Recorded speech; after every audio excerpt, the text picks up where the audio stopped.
내일부터 대형마트와 백화점 등에서 방역 패스가 적용됩니다. 접종 증명이나 음성 확인서가 있어야 시설 이용이 가능합니다. 이재명 민주당 대선 후보가 소상공인 보상 사각지대를 최소화하려면 정부 지원을 늘리는 게 가장 좋은 방법이라고 밝혔습니다. 윤석열 국민의힘 후보는 병사 월급을 200만 원으로 올리겠다고 공약했습니다. 전국 대부분 지역에서 미세먼지 농도가 나쁨 이상 상태를 보였습니다. 대기 정체로 내일까지는 미세먼지가 지속될 것으로 예보됐습니다. 취약계층 산모를 위해 일부 지자체가 산후조리원을 직접 운영하고 있는데 매달 예약 전쟁이 벌어지고 있습니다. 텐트를 치고 노숙까지 할 정도인데 현장 취재했습니다.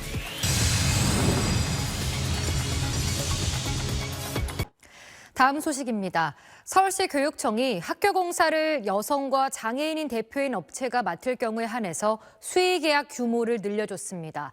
그런데 알고 보니 이런 조건에 해당하는 업체들이 계약만 따내고 실제 공사는 다른 업체가 한 정황이 포착돼 경찰이 수사에 나섰습니다. 최선길 기자가 단독 보도합니다. 경기도의 한 건물 철거 현장에서 60대 남성이 버려진 철근을 모으다 감전됐습니다.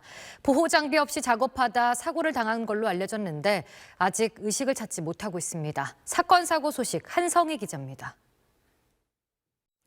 6월 항쟁의 도화선이 됐던 이한열 열사의 어머니 배은심 여사가 향년 82세로 별세했습니다.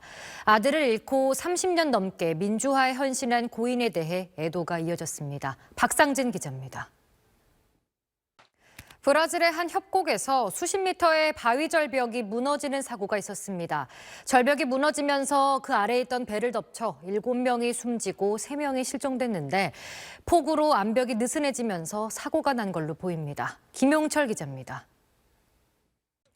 일부 지방자치단체에선 취약계층 산모들을 위해 산후조리원을 직접 운영하고 있습니다. 비용도 저렴하고 서비스도 좋다 보니 매달 예약 전쟁이 벌어지고 있는데요. 건물 앞에 텐트 치고 노숙까지 할 만큼 치열합니다. 홍승현 기자의 보도입니다. 건강과 환경에 대한 관심이 많아지면서 고기와 비슷한 맛과 식감을 가진 대체육을 찾는 사람들이 늘고 있습니다. 그러자 진짜 고기를 생산하는 축산업계가 대체육을 고기라고 표현해선 안 된다고 맞서고 있는데요. 식약처가 관련 규정 검토에 들어갔습니다. 장세만 환경 전문 기자의 단독 보도입니다.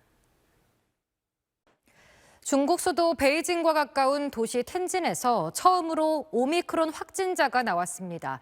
텐진에 사는 모든 시민에 대해 코로나19 검사에 들어갔는데 한 달도 남지 않은 베이징 동계올림픽에 비상이 걸렸습니다. 베이징에서 김지성 특파원입니다. 미 해군 에이브러햄 링컨 항공모함이 인도 태평양을 향해 항해를 시작했습니다. 이렇게 되면 미 원자력 항모 3척이 중국을 에워싸게 되는 겁니다. 김태훈 국방전문 기자입니다. 8시 뉴스 마칩니다. 시청해주신 여러분 고맙습니다.